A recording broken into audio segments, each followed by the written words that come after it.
নমস্কার বন্ধুরা, সকলকে আমার চ্যানেলে স্বাগত। পেনশনারদের অতিরিক্ত পেনশন বৃদ্ধি নিয়ে এই মুহূর্তে একটি অত্যন্ত ভালো খবর সামনে এসেছে। পেনশনারদের পেনশন বৃদ্ধি নিয়ে সুপ্রিম কোর্টের তরফ থেকে অর্ডার জারি করা হলেও এখনও পর্যন্ত পেনশন বৃদ্ধি নিয়ে কোনো পদক্ষেপ গ্রহণ করা হয়নি। কিন্তু এই খবরের ফলে মনে করা হচ্ছে আগামী কিছুদিনের মধ্যে পেনশন বৃদ্ধি সংক্রান্ত বিষয়টি নিয়ে একটি সুরাহা হতে পারে। কী সেই খবরে কি বলা হয়েছে এবং কতটা তাড়াতাড়ি এবং কতটা হারে পেনশন বৃদ্ধি পেতে পারে, সকল কিছু নিয়ে আজকের ভিডিওতে বিস্তারিতভাবে আলোচনা করব। ভিডিওটি সকল পেনশনারদের জন্য অত্যন্ত গুরুত্বপূর্ণ, তাই প্রথম থেকে শেষ পর্যন্ত অবশ্যই ধৈর্য সহকারে দেখবেন এবং ভালো লেগে থাকলে অবশ্যই একটি লাইক করবেন এবং সকলের সঙ্গে শেয়ার করবেন। আর সেই সাথে এই চ্যানেলে যদি প্রথমবার হয়ে থাকেন এই রকমের ইনফরমেটিভ ভিডিও আরও দেখার জন্য যারা এখনও পর্যন্ত এই চ্যানেলটিকে সাবস্ক্রাইব করেননি তারা অবশ্যই চ্যানেলটিকে সাবস্ক্রাইব করে নিতে ভুলবেন না।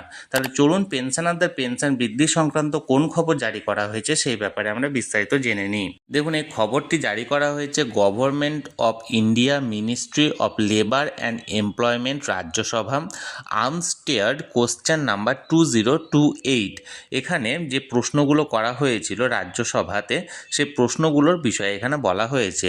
আমি এখানে বিস্তারিতভাবে একটু বলি যে ইপিএফও অর্থাৎ এমপ্লয়িজ প্রভিডেন্ট ফান্ড অর্গানাইজেশনের তরফ থেকে যে ইপিএস 95 পেনশন বৃদ্ধি নিয়ে যে বিষয়টি দীর্ঘদিন ধরে পেন্ডিং আছে সেই বিষয়টি নিয়ে রাজ্যসভাতে বেশ কিছু প্রশ্ন করা হয়েছিল এবং এই প্রশ্নের উত্তরে রাজ্যসভার তরফ থেকে কী অ্যান্সার দেওয়া হয়েছে সেটা এখানে উল্লেখ করা হয়েছে।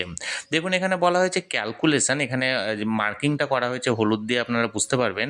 Calculation of average pensionable salary by EPFO অর্থাৎ এমপ্লয়িজ প্রভিডেন্ট ফান্ড অর্গানাইজেশনের তরফ থেকে অ্যাভারেজ যে পেনশনেবল স্যালারি আছে সেটা ক্যালকুলেশনের মেথডটা এখানে কি বলা হয়েছে দেখুন।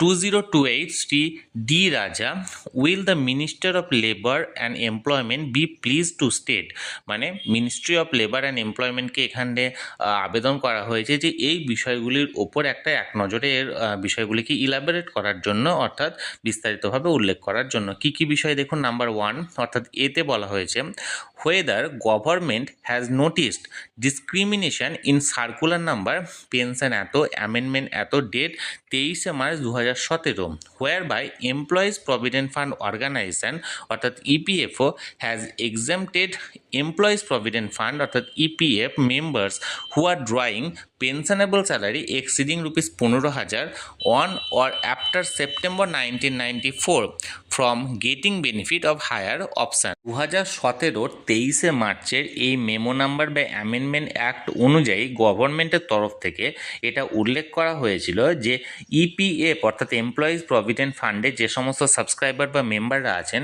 যারা পেনশনেবল স্যালারি যাদের 15,000-এর বেশি on or after September 1994 getting benefit of higher pension, এবং তারা অতিরিক্ত পেনশন পাওয়ার জন্য যোগ্য, এই একটা বিষয় এখানে উল্লেখ করা হয়েছিল। 2, if so whether government will take steps to remove this discrimination, এবং এটা যদি সত্যি হয়ে থাকে তাহলে গভর্নমেন্টের তরফ থেকে কী পদক্ষেপ নেওয়া হয়েছে এই বিষয়টিকে মানে এখানে এই বিষয়টির ওপর মানে গুরুত্ব সহকারে বিবেচনার জন্য কোন পদক্ষেপ নেওয়া হয়েছে। নাম্বার সি দেখুন, whether EPFO has taken decision to calculate average pensionable salary by applying 60 months salary for employees retired or retiring after September 2024 instead of 12 month salary prescribed for employees who have retired before September 1994। অর্থাৎ ইপিএফওর তরফ থেকে এই ডিসিশনটাও নেওয়া হয়েছিল যে average pensionable salary যেটা last 60 মাসের বেতনকে যোগ করে সেটার একটা অ্যাভারেজ বা গড় করে বার করার কথা হয়েছিল, যারা যে সমস্ত এমপ্লয়িরা রিটায়ার করেছিল বা অবসর নিয়েছিল 2014 সেপ্টেম্বরের পরে তাদের ক্ষেত্রে, এবং তাদের আগের যে বিষয়টি ছিল সেটা ছিল 1994 সালের পরে যারা মানে রিটায়ার করতো তাদের 12 মাসের স্যালারির গড় করা হতো। অর্থাৎ এক কথায় বলতে গেলে 1994 সালের পরে যারা রিটায়ার করেছে তাদের 12 মাসের লাস্ট পেনশন মানে স্যালারির গড় করে এখানে পেনশনেবল স্যালারি নির্ণয় করা হতো। সেক্ষেত্রে যারা সেপ্টেম্বর 2014 পর রিটায়ার করেছে তাদের ক্ষেত্রে এটা 12 মাসের জায়গায় লাস্ট 60 মাসের বেতনটাকে গড় করে এখানে নির্ণয় করার পদ্ধতি ছিল বা পদ্ধতি করা হয়েছে। Number D, if so whether government will take steps to rectify this discrimination, এবং এটা যদি হয়ে থাকে তাহলে গভর্নমেন্টের তরফ থেকে কি পদক্ষেপ নেওয়া হয়েছে এই বিষয়টির উপর। অর্থাৎ এক কথায় বলতে গেলে দুটো এখানে প্রশ্ন করা হয়েছে। প্রথম যে প্রশ্নটা সেটা হচ্ছে 2017 23শে মার্চ এই অ্যাক্ট অনুযায়ী বা অর্ডার অনুযায়ী 1994 সালের পরে যে সমস্ত কর্মীরা অবসর নিয়েছেন এবং তাদের 15,000 বা তাদের বেশি যদি তাদের স্যালারি হয়ে থাকে, পেনশনেবল স্যালারি, তাহলে সেক্ষেত্রে তারা হায়ার পেনশনের জন্য তাদের ক্ষেত্রে গভর্নমেন্ট কী পদক্ষেপ নিয়েছেন। এবং দ্বিতীয় যে প্রশ্নটা সেটা হচ্ছে যে সমস্ত ইপিএফওর তরফ থেকে যে ডিসিশনটা নেওয়া হয়েছিল যে সমস্ত কর্মীরা 2014 সেপ্টেম্বরের পরে অবসর নেবেন তাদের ক্ষেত্রে লাস্ট 60 মাসের বেতনটাকে গড় করা হবে, এবং এর আগে 1994 পরে যারা 1994 থেকে 2014 মধ্যে যারা অবসর নিয়েছেন তাদের ক্ষেত্রে 12 মাসের পেনশনটাকে গড় করা হবে, অর্থাৎ লাস্ট বেতনটাকে গড় করা হবে। এই দুটি প্রশ্নের ওপর ইপিএফওর তরফ থেকে বা সরকারের তরফ থেকে কোন পদক্ষেপ নেওয়া হয়েছে। এবার দেখুন এখানে অ্যান্সারটা কী দেওয়া হয়েছে। Ministry of state for labour and এমপ্লয়মেন্টের তরফ থেকে এই অ্যান্সারগুলো কী দেওয়া হয়েছে দেখুন। এ অ্যান্ড বি অর্থাৎ প্রথম দুটি প্রশ্নের জন্য দেওয়া হয়েছে vide circular dated 23/3/2017 administrative instruction have been issued by employees provident fund organization to allow eligible members to avail pension on higher wages approved by the government as per the judgment of the honourable Supreme court.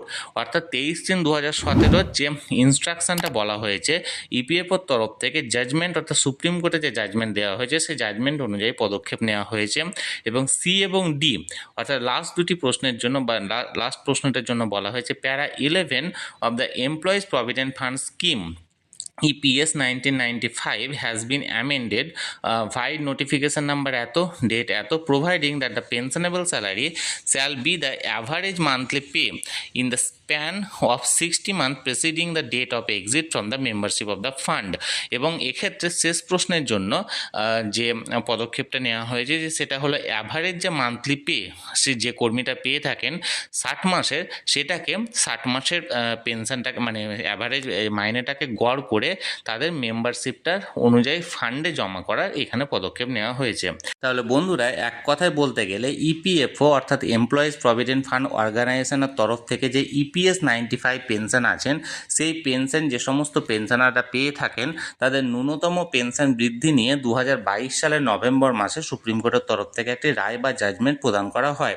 কিন্তু এখনও পর্যন্ত কয়েক বছর অতিক্রান্ত হলেও সেই ব্যাপারে কোনো রকম কোনো পদক্ষেপ গ্রহণ করা হয়নি, এবং সেটা নিয়ে এই প্রশ্নোত্তর আজকে চলেছে। কোন কোন প্রশ্ন করা হয়েছিল এবং এর জবাবে লেবার অ্যান্ড এমপ্লয়মেন্ট মিনিস্টারের তরফ থেকে যিনি প্রতিনিধি ছিলেন তিনি কোন কোন উত্তর প্রদান করেছেন সেটি নিয়ে আজকের ভিডিওতে বিস্তারিতভাবে আলোচনা করার চেষ্টা করলাম।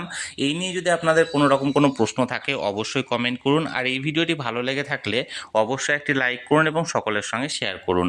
আর সেই সাথে এই চ্যানেলে যদি প্রথমবার হয়ে থাকেন এই রকমের ইনফরমেটিভ ভিডিও আরও দেখার জন্য যারা এখনও পর্যন্ত এই চ্যানেলটিকে সাবস্ক্রাইব করেননি তারা অবশ্যই চ্যানেলটিকে সাবস্ক্রাইব করে রাখুন। ধন্যবাদ, দেখা হচ্ছে পরের ভিডিওতে।